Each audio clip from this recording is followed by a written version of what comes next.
So now that I've done this update video, it's a good day to be a subscriber of Waffles if you're if you actually watch my content. But no, as I was having these discussions, I had created that matrix space and that IRC for my community because, my audience is more privacy and security conscious.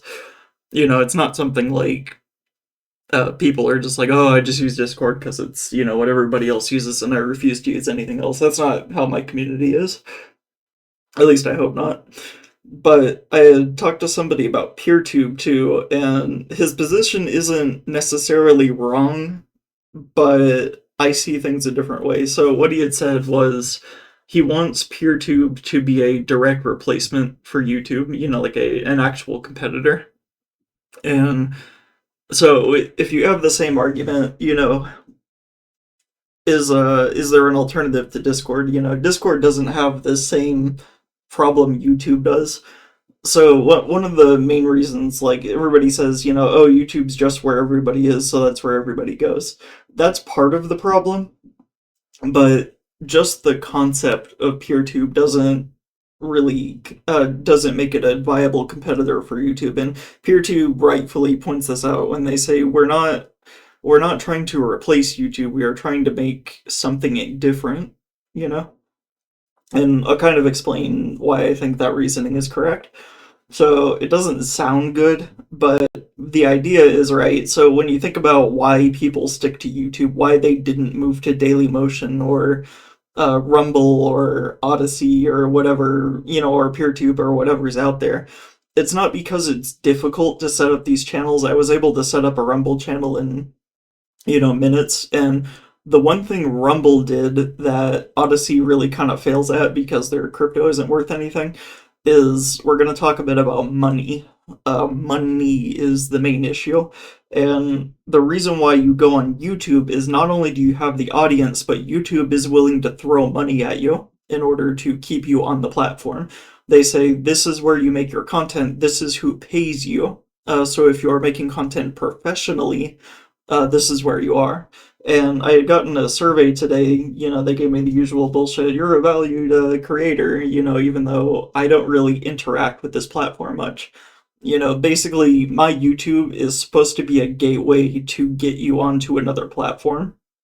I want you to watch my YouTube and then follow me on PeerTube. Or I want you to, one of my one of my two PeerTubes. I want you off of this platform for the most part. You can stay on it to watch other people, but I want you to take my channel and give that as a reason for you to get off this platform. And so by making my content available, not only am I helping people that are restricted from YouTube in some way, but it's one less excuse you have to stay here.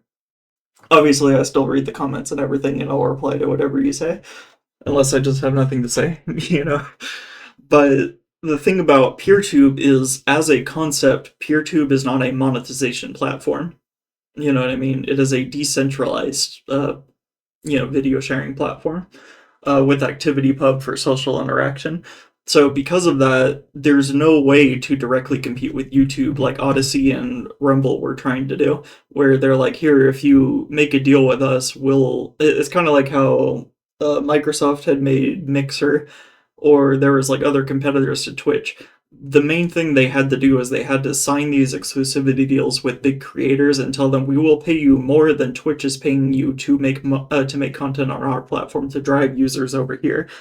It's all about paying people, and there's a reciprocal relationship in this where you pay creators to build their brand and you make deals with creators to build them up, and then they will build you up in turn. Now YouTube doesn't necessarily have to do this. Like if I could, I would ideally live in a world where YouTube does not pay you. And the reason for this is the reason why I'll never monetize is because, one, I swear like a sailor. But the other thing too is I don't like having somebody, hold money over my head as a reason why I can't make the content I want in the way I want. So if I were to monetize, I'd have to start watching my language. I'd have to, upload on a different schedule. I'd have to interact with the algorithm in a different way, and I would basically turn into the Linux cast, and that's not really what I want to do. That's not something I value in a creator.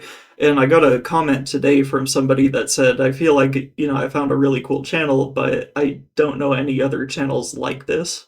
So where can I go? And I honestly didn't really have an answer for him. I've recommended J Dinks in the past, but he hasn't really uploaded in a while. And he doesn't really do quite the same content as me. He's not really a like a diary channel. He kind of does other stuff. I guess you can call it that, but the kind of content I do is a bit different. So, I don't want a content farm. I don't want to change the way I do things. I don't want to put in different effort in order to game the system, effectively is what I'm saying. I would rather, if I were to go that route, I'd do some sort of like merchandise or donations or something. I don't know. Not worried about that right now. This is just a diary channel. I'm basically talking to myself. But PeerTube is not, they don't want to be that. And as a concept, it's not a wallet. It's not a way to pay creators in order to do this, whole brand deal thing. And so when we're thinking about finding alternatives to the software, we have to accept that the software that we use is going to have a different philosophy, because proprietary software, and especially these web services, like when we're thinking about an alternative to Discord, like what are the things that you would want to see out of Discord? It's the same thing we would ask, what are the things you would want to see out of Windows? Do you care about Nitro? Do you care about video conferencing? Do you care about screen sharing? What are the things that you would want carried over into not just a free software alternative, but any alternative, And I did have trouble thinking of platforms that did the whole video conferencing with screen sharing that was done in the way that was pretty painless on Linux. You know what I mean? It's still not perfect, but it has gotten better. But I'm still waiting on, good alternatives for screen sharing. It's not something I do, it's not something I need, so I don't really care. But people will honestly, that was one big selling point of Stoat was emojis. I didn't understand why those were a Discord Nitro feature. They're stored on their servers. They don't use any more bandwidth or anything. They're not a cost that Discord has to keep up with. It is purely a way to gatekeep artificial value from users. And that's what I really hate about these systems, is I don't want to feel like I'm paying for bullshit, something that should be given to me for free. And Stoat proves that you can give that away for free, It's not like video conferencing where, yeah, I'll pay you a bit extra to get higher quality streams because, yeah, that shit costs money, Like, I'll pay you money to do something that costs money, but I don't want to pay you for shit that doesn't cost money, or is just like a standard social media feature. That's not something I look for. And so I end up using a lot of these platforms as like the bare minimum. Like I will use what features I need. I can send images, I can send text, and that's really about it. Maybe I will use Unicode emojis or something. That's about it. But when I was thinking about, because somebody had mentioned this, they said, I don't really want an alternative to Discord, and I think that asking for one is sort of a misconception of the problem. Because remember, how a lot of my videos now are like about switching to Linux and why you should, but I always give these caveats, or I give these things you need to accomplish basically in your mind first before you go about it. And one of the things that I strongly, point out, I guess, I don't know, but one of the things that I really think about is you need to get in a free software mindset. You need to start not looking for direct alternatives or to use your Windows software on Linux. You need to start thinking about finding software that is more ethical and dealing with the new workflow. You know what I mean? So, like, if you're switching from Microsoft Office, you need to figure out how to do what you're doing in OnlyOffice or LibreOffice or whatever. If you're using TeamSpeak, you need to switch to Mumble. If you're using Discord, you can still use Discord. And that was why in one video I had said that the hard limit I draw on software I'll use is when software controls what other software I use. So if I'm running a program that only runs on Windows, I'm probably not going to run that program unless there's a way to run it in Wine or something.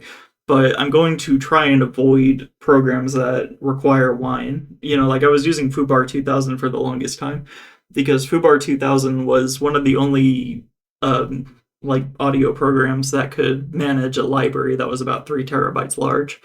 Other programs would straight up just crash if they had that much crap to deal with. I've since trimmed down my library mostly because I'm running out of hard drive space. But I've still got about 1 terabyte of music, but I had to find something else, and Foobar did everything for me. It was my CD ripper, it was my media library, and I was doing everything with it. So when I switched to Audacious, it was because I got tired of fucking around with Wine, and I was like, there has to be a Linux alternative to this. There has to be a native program I can run, and then it helped me in the end because I started tinkering with like Haiku and BSD, and I was able to run these programs on Haiku and BSD as well. And so it ended up helping me in the long run while I was on Windows to start saying, okay, well, I'm going to try and boot into Linux and only get to Windows when I need it. And while I'm doing this, I'm going to start finding these alternatives that I can, run on Linux that I don't have to boot into Windows. And the more programs that I run on Linux, the less reason I have to move in to boot back into Windows. And it's at the point where I don't even have Windows installed on this computer anymore. This is not there. I actually have another drive with NixOS on it, but that's basically my fucking around drive. I have Artix on my main install, and I have like one SSD for debugging, basically, or just dual booting whatever it is I want to dual boot. So when we're thinking about alternatives, remember that you are when you're using these programs, you are at the behest of a billion-dollar corporation or multi-billion-dollar, whatever the numbers are these days. They get more outrageous by the day. And think to yourself, am I looking for a direct drop-in replacement or a direct alternative to the software, or am I trying to change my mindset and switching to a more free software mindset when I'm installing software? Do I want to be under control of a corporation, or do I want to have the freedom to run what I want? And I think that's important when we're discussing alternatives. Is, let's say I actually did make a free software Discord. Imagine how much shit I would have taken out of what Discord is. Imagine how much shit I would have to replace. And imagine what features you would want it to have.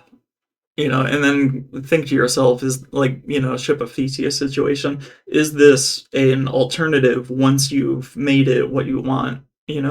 Once you've actually stripped everything out of Discord that makes it bad and reorganized it into something that's good, do you basically just have Stoat chat? Do you basically have Matrix? Do you basically have XMPP at the end of it? And that's kind of what I want to drive at. Is I don't want an alternative to Discord. I don't want an alternative to YouTube, because I don't want an ad-driven platform that treats creators like products. I don't want to be the product of this platform. I don't want to be I don't want these subscription services. I don't want this bloat. I want the actual free software, not alternative, but I want something else entirely. And that's kind of what I wanted to drive at. Is we're getting to this point where people are, at least somewhat starting to wake up, at least to Windows, like, geez. But for other parts of their life, they still have that Windows mindset that they're always going to be spied on. They have to be lazy. It's convenient, There's just nothing that has the same UI, nothing that works for them to do what they want it to do. And that's something I always drive home. Is, yeah, you're not going to get exactly what you want from another project because everybody has different goals. But you have to think to yourself, not in terms of usability, but more the efficacy of the software you're using. Efficacy, ethicality, whatever the fuck. I think I was thinking of efficacy. Sorry. You have to think about how ethical your software is. That's a better phrasing. Fuck.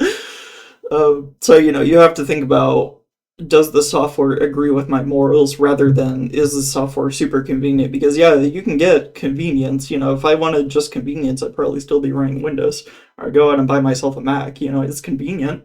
It's really convenient. But it doesn't agree with my values. It's not something I want on my system. I want Linux on my system. And I know I've kind of dived deep into the weeds and installed Arctics and all that, and you're like, oh, well, you have, crazy paranoid values because you don't even like systemd, so, like, what the fuck is your opinion? And I have to remind people sometimes that, yeah, I mean, everybody's got issues with systemd. I don't have too many issues from a usability perspective for myself, but I really do like S6 in it, and I think it's just the coolest thing ever, and I want to use it. And the only other option for S6 is like Venom Linux, and I don't really want to run a source-based distribution right now. I may someday. I may actually run it someday and try it out. Just because it's so cool. I really do want to try it. That may be a project for my second drive once I'm in the process of moving right now, so everything's kind of on hold for a bit. But yeah, that's kind of what I wanted to talk about today, is just remind yourself that you are in the torment nexus. You are being tortured right now. And whether you think about it or not, you are the frog boiling in water. And you can complain all you want. You can complain that the water is getting hot. And I can't remember what the analogy was that I thought was better than boiling frog. There was something else, but I'll let you know later. once I that may just be an idea that's floated in my head and just never spawned after that. But anyways, yeah, it's just think to yourself, what do I want to get out of computing, and do you really have the goals that would lead you to a false alternative? Because yeah, there are alternatives to Discord. You can use Google Hangouts. You can drive all your friends to Facebook Messenger, and a lot of people that have done that. You can use Twitter as your communication platform. You can bring everybody over to whatever the fuck you want, but why are you asking for a false alternative to software that is extremely destructive and just like horrible to run? Do you really want the alternative to that? Or are your goals so mismatched that you really want something else? And that's when you can start looking into actual alternatives, not fucking drop-in replacement for Discord. Like, not something that's so convenient, super corporate, has all the emoji features and stuff. Start thinking about what you actually need out of your software. What are the features of Discord that you absolutely need? And then apply those to another piece of software. Because some of the stuff, I mean, like, you get into like profile customization and emojis and stuff, and it's like, yeah, they have that at Stoat Chat, but then you start missing out on like video conferencing, you know? So, can you use, I don't know, what is it? I was using Jitsi Meet for things. That was a pretty good solution. But yeah, that's just kind of what I wanted to get at, was start thinking about what you actually need rather than what you're currently using. Because it's like I said in that familiarity thing, you've now become familiar with the software because it's so convenient. And you're yearning for that level of convenience for a software you never tried before. And yeah, there's going to be a slight learning curve to things. Because, like I said, while I was making this, while I was yapping to people about Discord, I did make a matrix room and it took like 5 seconds. I made an IRC room and it took like 5 seconds. It wasn't difficult to do. There are ways to get through this, and yeah, if your friends, are like, hey, let's move off Discord, and then you're like, oh, I would make a matrix, but it's oh, it's just too hard. It's like, you can find a matrix home server. Like I said, I'm on gnulinux.club right now. A lot of people still use matrix.org. It's not my favorite. That's the one kind of major drawback I think that matrix has, is you do have to find a good home server with good uptime and good TOS and all that, and it has to be reasonably fast, and not log your messages, and doesn't have a subscription feature. because it's decentralized software. It's federated software, technically, not decentralized, but you know what I mean. It's like it's federated software. You have a federation. You can join whatever you want. So figure it out. you know. But that's about all I wanted to talk about. I'll see you guys later. Bye.